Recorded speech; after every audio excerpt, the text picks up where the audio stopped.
Everyone, সবাইকে স্বাগত আমার চ্যানেলে।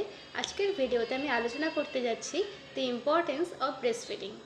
ব্রেস্ট ফিডিংয়ের ইম্পর্টেন্সকে কিন্তু তিন ভাগে ভাগ করা যেতে পারে। একটা হচ্ছে শিশুর জন্য, একটা শিশুর মায়ের জন্য, আর একটা হচ্ছে সোসাইটির জন্য।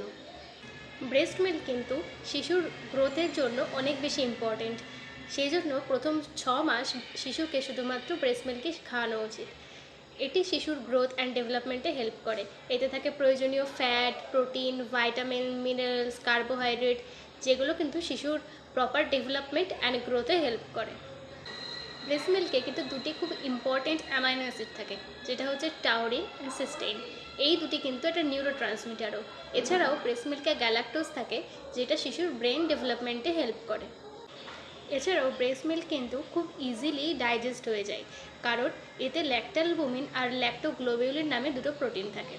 এছাড়াও একটা বাচ্চা জন্মের পর যেহেতু তার নিজস্ব কোনো ইমিউনিটি তখন তৈরি হচ্ছে না, সেজন্য তার কিন্তু ইনফেকশন হওয়ার চান্সেস অনেক বেশি থাকে। এই ব্রেস্ট মিল্কের সাহায্যে কিন্তু একটি শিশু তার মায়ের কাছ থেকে বিভিন্ন ইম্পর্টেন্ট ইমিউনোগ্লোবিউলিনস পায়, যেমন IgA, এছাড়াও বিভিন্ন ম্যাক্রোফাজেস, লিম্ফোসাইট, যেগুলো তার ইমিউনিটিকে বুস্ট আপ করতে হেল্প করে এবং বিভিন্ন ইনফেকশন থেকে তাকে প্রিভেন্ট করতে হেল্প করে।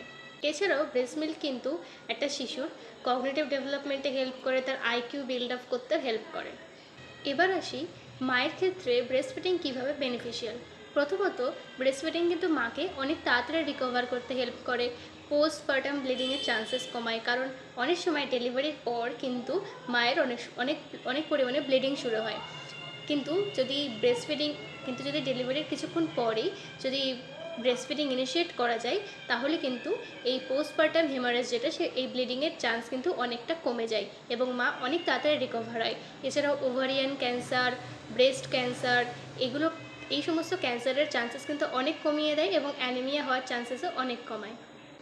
এমনকি ব্রেস্ট ফিডিং মায়ের অস্টিওপোরোসিস হওয়ার চান্সেসটা কমায় এবং একটা মাদার আর তার চাইল্ডের মধ্যে কিন্তু একটা বন্ডিং ক্রিয়েট করতেও হেল্প করে।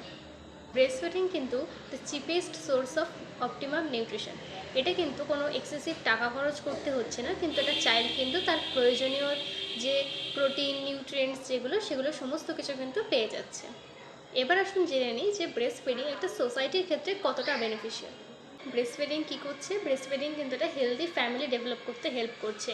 এটা বাচ্চার ইমিউন সিস্টেমটাকে অনেক বেশি বুস্ট আপ করছে, যার ফলে এবং এটা মাকেও তাড়াতাড়ি রিকভার করতে হেল্প করছে, অন্যান্য কমপ্লিকেশন প্রিভেন্ট করতে হেল্প করছে, যার ফলে কিন্তু যে হেলথ কেয়ার সেক্টর আছে তার উপরে যে এক্সেসিভ বার্ডেন সেটাকে কমাচ্ছে। এছাড়াও ইকোনমিক্যালি এটা সেভ হতে হেল্প করে।